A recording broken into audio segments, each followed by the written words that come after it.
Hello everyone and welcome back for another edition of 8 Minutes with Aaron. I am of course your host Aaron, and today's a little bit of a fast, quick video just to give you a recap of my New York Comic Con experience. I didn't have time to splice everything together. There was some trouble getting home. Screw you, Flixbus. Screw you. But forget about that for right now. Let's get rolling with a fresh edition of this guy right here, Aaron.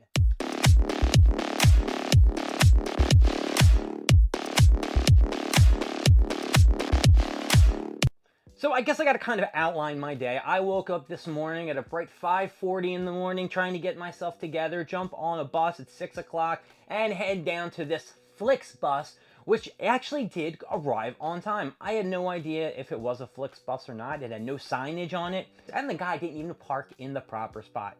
Well, I got on the bus and I passed out like a light. I was out cold, and when I woke up, I was in New York. What a fast ride. So I got to New York and, I had to get off the bus and run over to the Javits Center because it was a nice, brisk 15 to 18 minute walk. Of course, I got there. The doors didn't actually open. The inside, the Javits Center was open, but didn't open until about, I want to say like 9:50. I always thought that they opened at 9:30 so people can get to their booth, line up, if they have autographs they have to get to, or other things that start at 10 o'clock. Obviously, that's not the case at all. So as you know, I did have the front line to the Funko Access booth, and I made my way right to that booth.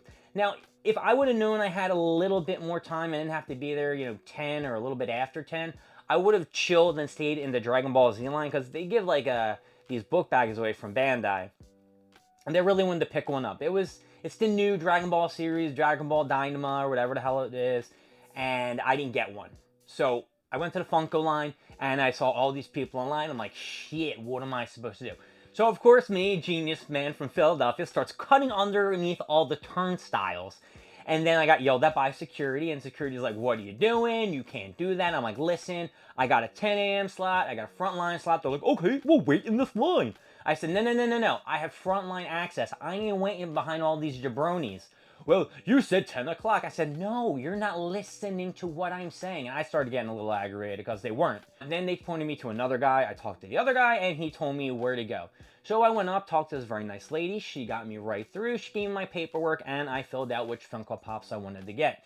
Now, beknownst to me, I didn't know that this freaking Deadpool Wolverine bag and pop was so crazy and everybody wanted it. So I passed on that sumbitch. Of course, I passed on the Pokemon John as well as the Sandman and some Lucifers and all the other stuff that really didn't interest me. I didn't want to spend that extravagant amount of money.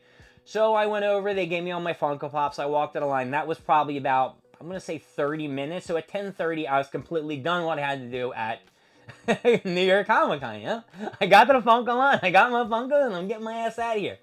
So last year, they had a ton of different venues where you can play cards.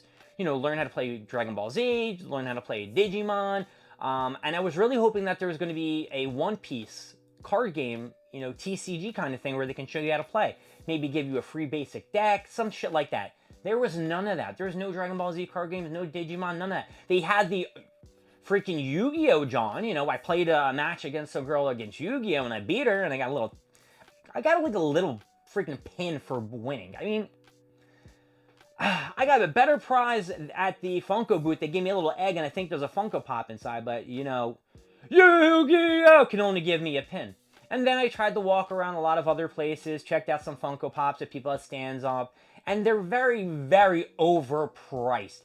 So overpriced, it's like, I'm like, how much things go online on eBay and Mercati and whatnot, and you're gonna put like a comment for like $30 that people can still get in the store? Like, that's the kind of stuff that I think is a little bit ridiculous. I'm not a big comic book guy, so I didn't really look at the comic books. I did look at some graphic novels that looked pretty cool. I tried to look for some anime ones. I didn't stop by the Naruto booth. Last time I went there, it was a real letdown. I did stop by the SpongeBob SquarePants booth, and I tried lifting up that little weight thing where SpongeBob was training to be real strong. And didn't record my video, so I couldn't get it sent. I can't show you great people of 8 Minutes with Aaron, what I did there. And then I met up with my buddy Brian. I gave him some Funko Pops, and we walked around. We went down to the autograph station or the exhibitor hall for people who were signing autographs. We tried to meet Denise Richards, and it was some like weird lady sitting at the booth. And we just kept arguing with each other. He was like, "That's not her." I'm like, "Well, it's Denise Richards. She's sitting there. That's Denise Richards." I know it wasn't Denise Richards. I think he met Brie Larson or Elizabeth Olsen. Either one of them, they're both gorgeous women. But yeah, that was it. I met a friend down there. I didn't see anyone else from my other Facebook groups there. I messaged a couple of them. No one really responded. Costume-wise, there were a lot of cool-looking costumes, and I'm going to have to give a big round of applause for the dude who dressed up like Dr. Vegapunk. I do have a picture, which I got to take off my phone, but like I said in the beginning of the video, I didn't have a lot of time to get this video out. I will show you the picture of this dude dressed as Dr. Vegapunk. It was fantastic.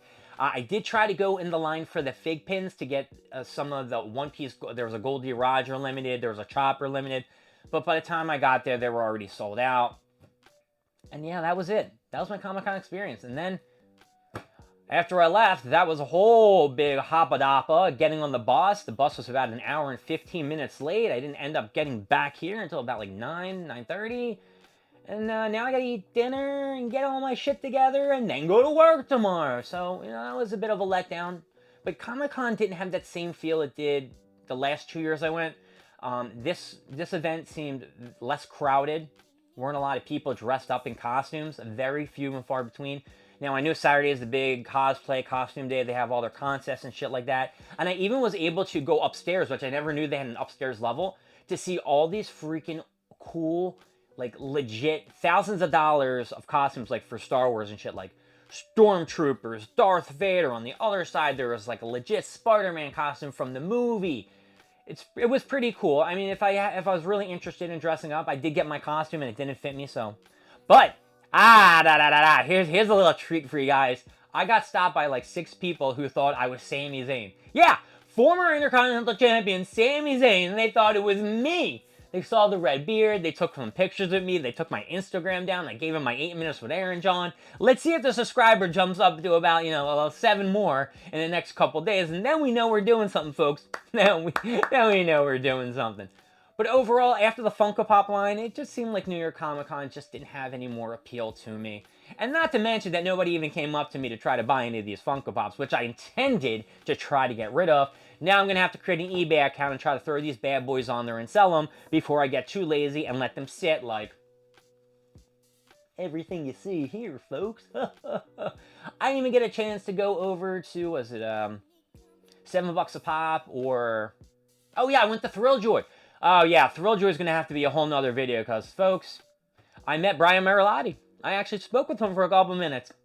So, yeah, pretty impressive. The guy's pretty nice. He's pretty nice, you know. A little bit eccentric, but he's a nice guy. And he told me there's a lot of shit coming out. And I said, you know what, buddy? Once you hit anime stuff, you are going to go crazy in this company. He's like, I know. We got some shit coming out. You just wait. And I'll show you what they actually have in store and what they're doing. Because, you know, I showed those Thrill Joy things, and that is not in comparison to what's going to happen. But anyway, we're running out of time.